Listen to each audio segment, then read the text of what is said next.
ഏറ്റവും പ്രധാനപ്പെട്ട വിവരം രാഹുൽ മാങ്കൂട്ടത്തിലിന് ജാമ്യമില്ല എന്നുള്ളതാണ്. രാഹുൽ മാങ്കൂട്ടത്തിലിന് റിമാൻഡ് ചെയ്യും.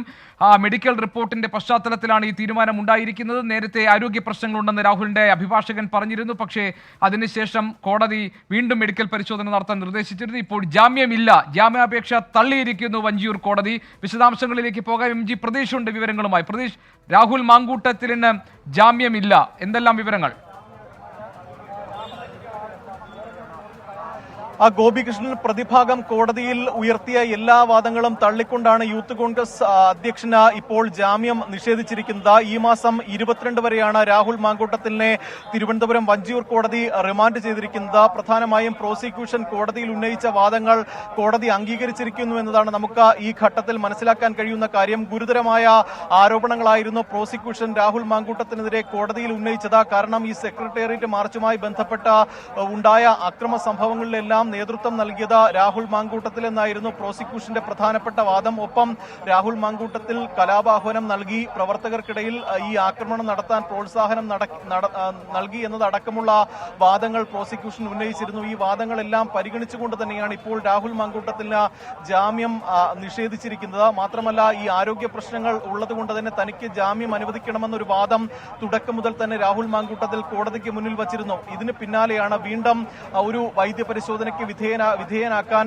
തീരുമാനിക്കുകയും പിന്നീട് കോടതി പോലീസിന് ഇതുമായി ബന്ധപ്പെട്ടുള്ള നിർദ്ദേശം നൽകുകയും ചെയ്തു. അങ്ങനെ രണ്ടാമതും രാഹുൽ മാങ്കൂട്ടത്തിലിനെ തിരുവനന്തപുരം ജനറൽ ആശുപത്രിയിൽ എത്തിച്ച് വൈദ്യപരിശോധന നടത്തി ആ റിപ്പോർട്ട് കോടതിക്ക് സമർപ്പിക്കുകയും ചെയ്തു. ആ റിപ്പോർട്ട് കൂടി പരിഗണിച്ചുകൊണ്ടാണ് ഇപ്പോൾ രാഹുൽ മാങ്കൂട്ടത്തിലിന് ജാമ്യം നിഷേധിച്ചിരിക്കുന്നത്. ഒപ്പം ഈ തുടർ ചികിത്സ ആവശ്യമുള്ള ഗുരുതരമായ ആരോഗ്യ പ്രശ്നങ്ങൾ രാഹുൽ മാങ്കൂട്ടത്തിൽ ഇല്ല എന്ന് കോടതിക്ക് ബോധ്യപ്പെട്ടിരിക്കുന്നു. അതുകൂടി പരിഗണിച്ചുകൊണ്ടാണ് ഈ മാസം 22 വരെ രാഹുൽ മാങ്കൂട്ടത്തിലിന് റിമാൻഡ് ചെയ്തിരിക്കുന്നത്.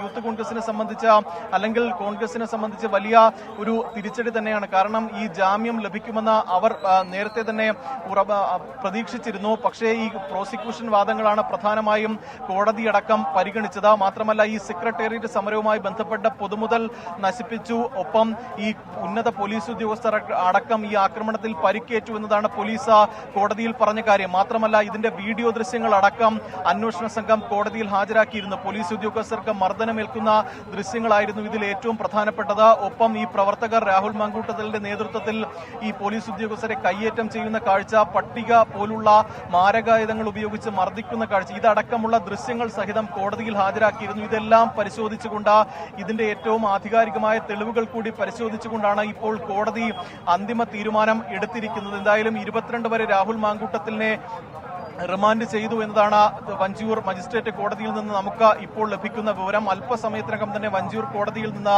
രാഹുൽ മാങ്കൂട്ടത്തിലിനെ പൂജപ്പുരയിലേക്ക് മാറ്റും.